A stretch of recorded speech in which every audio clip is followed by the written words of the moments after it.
ഞാൻ ഈ starting up like Alphons സ്റ്റാർട്ടപ്പുകളെ പറ്റിയുള്ള ചെറിയൊരു സെഷനാണ്. എന്തിനാണെന്ന് വെച്ചാൽ ബാർ ക്യാമ്പുകളിൽ വരുന്ന പലരും ബാർ ക്യാമ്പ് വന്നതിൽ നിന്ന് ഇൻസ്പയർഡ് ആയിട്ട് കമ്പനികൾ തുടങ്ങാറുണ്ട്. അപ്പം അങ്ങനെ ഉള്ളിൽ ചെറിയ തീയും പൊരിയൊക്കെ ആയിട്ട് കിടക്കുന്നവർക്ക് ഇതിലേക്ക് ചാടാനൊരു മണ്ണെണ്ണ ഒഴിച്ചു കൊടുക്കുന്ന പരിപാടിയാണ് ബാർ ക്യാമ്പ് മിക്കപ്പോഴും ചെയ്യാറുള്ളത്.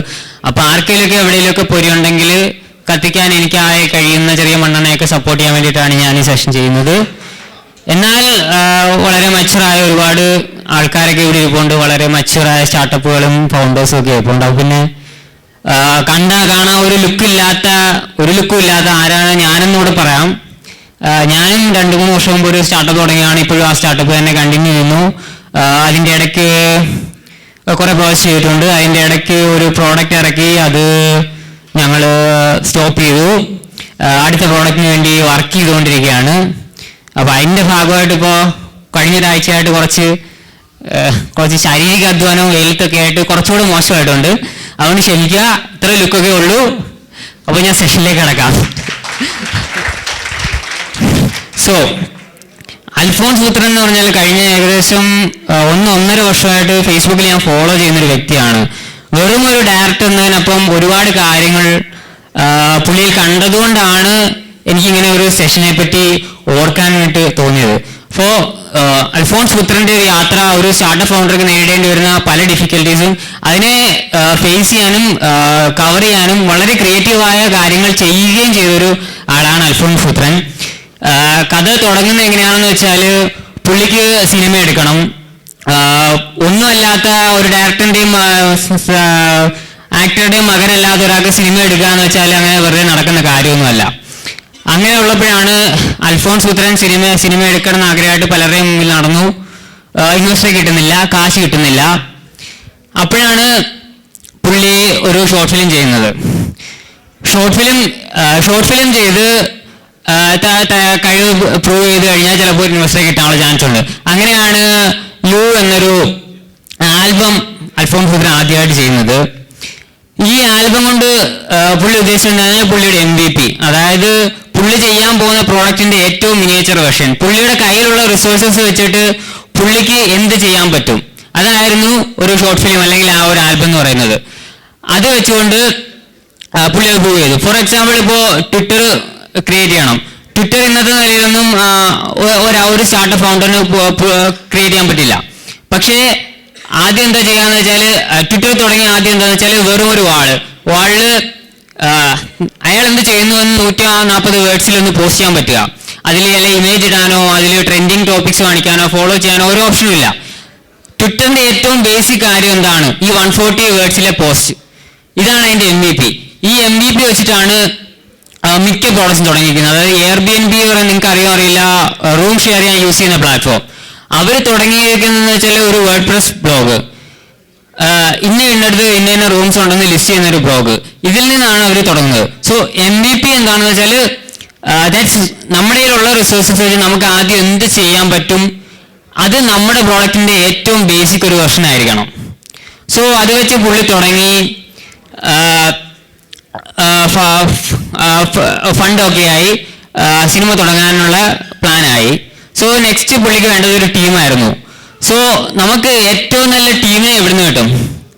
ഒരു സ്റ്റാർട്ടപ്പ് എന്ന് വെച്ചാൽ ഏകദേശം 10 മുതൽ 15ഓളം മണിക്കൂർ, അല്ലെങ്കിൽ ഒരു ദിവസത്തിൽ ചിലപ്പോൾ 20 മണിക്കൂർ വരെ നമ്മളാ ഫൗണ്ടേഴ്സിന്റെ കൂടെ ആയിരിക്കും. കഴിഞ്ഞ 2-3 വർഷം ഞാൻ എൻ്റെ വീട്ടുകാരോ ആലെ കാണുന്നതിൽ കൂടുതൽ എൻ്റെ ഫൗണ്ടേഴ്സിന്റെ കൂടെ ആയിരുന്നു. സോ നിങ്ങൾക്ക് പറ്റുന്ന ബെസ്റ്റ് ടീമിനെ കിട്ടുകയെന്ന് വെച്ചാൽ നിങ്ങൾ ഏറ്റവും കംഫർട്ടബിൾ ആയിട്ടുള്ള ആൾക്കാരായിരിക്കും.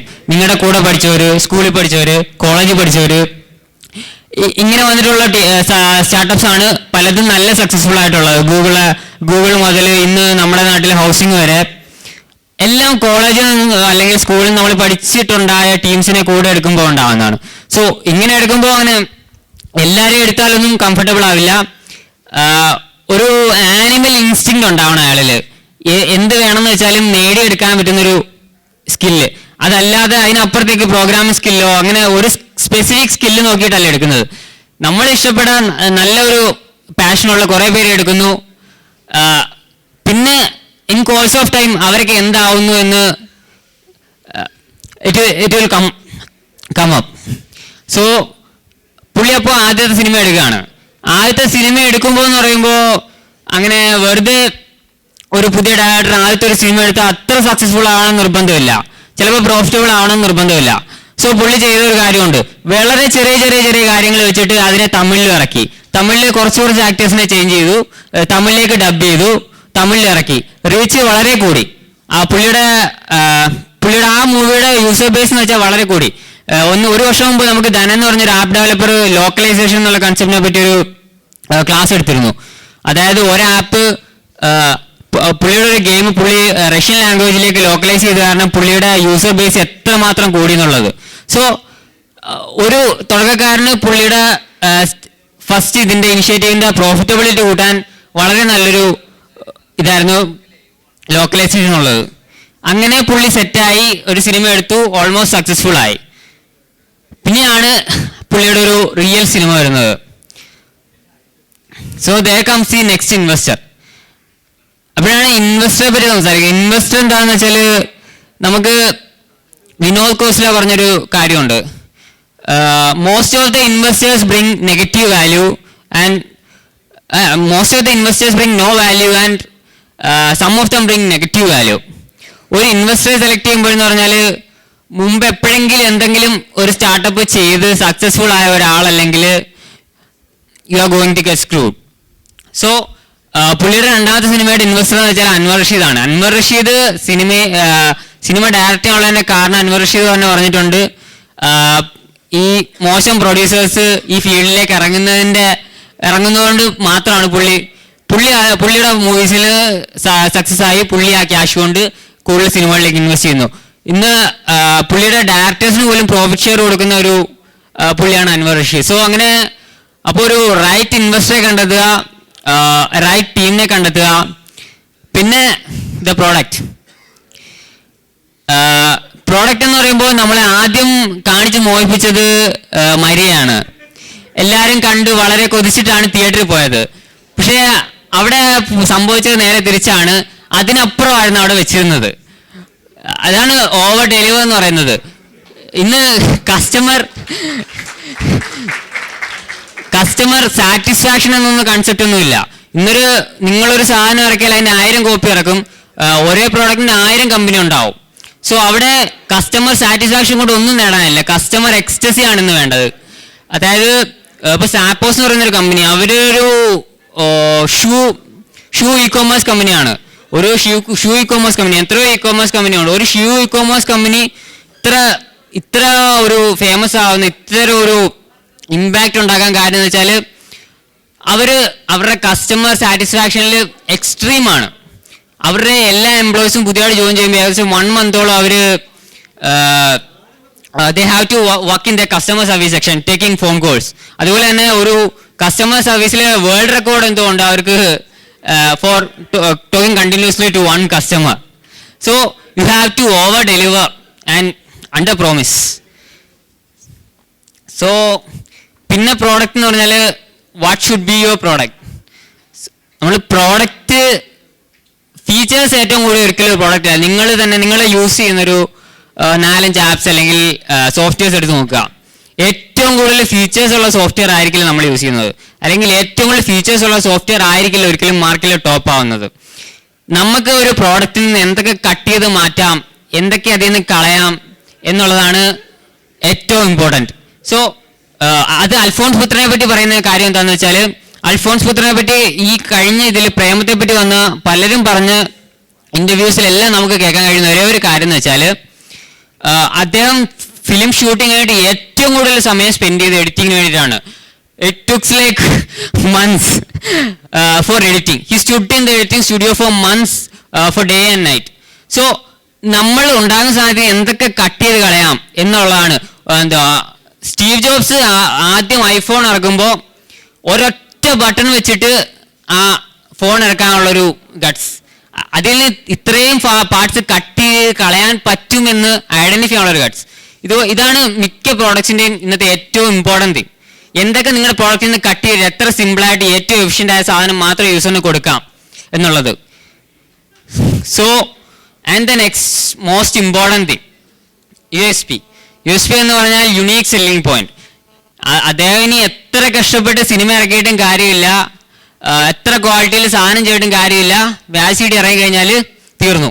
വാട്സാപ്പ് ഇറങ്ങി കഴിഞ്ഞാൽ നമുക്കത് കഴിഞ്ഞിട്ട് കാണാൻ പറ്റും row of startups having a chat apps. പക്ഷേ വാട്സാപ്പിനെ വാട്സാപ്പിനെ ഓവർകം ചെയ്യാൻ ഒന്നിനും കഴിയത്തില്ല. വാട്സാപ്പിന് ഒരു USP ഉണ്ടെങ്കിൽ, വാട്സാപ്പിന്റെ USP എന്താണെന്ന് വെച്ചാൽ അതിന്റെ ബാക്കിൽ റൺ ചെയ്യുന്ന സെർവർ ആൻഡ് ടെക്നോളജിയാണ്. അത്ര ഫാസ്റ്റായിട്ട് വാട്സാപ്പിന് ഫേസ്ബുക്ക് വാങ്ങാൻ കാര്യം അവരുടെ യൂസർ ബേസോ ഒന്നുമല്ല, അവരുടെ പിന്നിൽ അവർ ബിൽഡ് ചെയ്ത് വെച്ചിരുന്ന ടെക്നോളജിയാണ്. It's a immense technology. So that നിങ്ങൾ അടുത്തടുത്ത് ഇരുന്നിട്ട് ജസ്റ്റ് മെസ്സേജ് ചെയ്യുമ്പോൾ കാണാം ഇവിടുന്ന് പോകുന്ന മെസ്സേജ് അവിടെ എത്ര സെൻഡ് ചെയ്യുന്നത്. ഈ ഒരു സ്പീഡ് ബില്യൺസ് ഓഫ് യൂസേഴ്സിന് ഒരേ സമയം ഡെലിവറി ചെയ്യാൻ പറ്റുന്നത് വാട്സാപ്പിന്റെ ഒരു USP ആണ്.